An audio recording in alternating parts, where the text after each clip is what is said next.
On en vient maintenant au pectiné. Le pectiné est un muscle qui s'attache sur le pubis et qui est situé en profondeur du paquet vasculo-nerveux.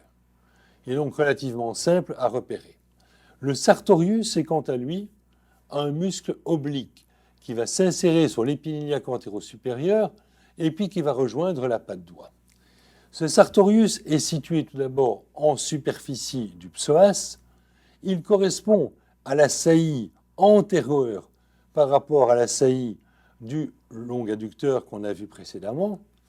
Il va tapisser ce long adducteur et le coadducteur en médial, et puis surtout un repère facile au versant médial à l'union du tiers moyen et du tiers inférieur de la cuisse.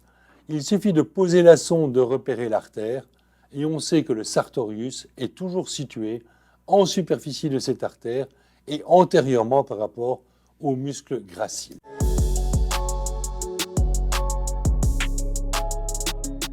Beaucoup d'échographistes n'aiment pas analyser les adducteurs parce qu'ils trouvent que cette analyse est complexe et que l'anatomie des adducteurs n'est pas facile à dépister en échographie. En fait, il faut prendre des repères simples.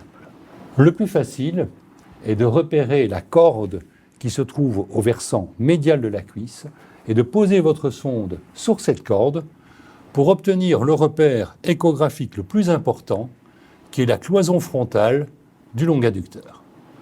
C'est simple. Une fois que vous avez le long adducteur, vous savez qu'en profondeur de ce long adducteur, vous avez le coadducteur. Et si vous descendez encore plus profondément, vous avez le grand adducteur. Le long, le court, le grand. Ainsi, vous savez exactement vous repérer dans ces adducteurs.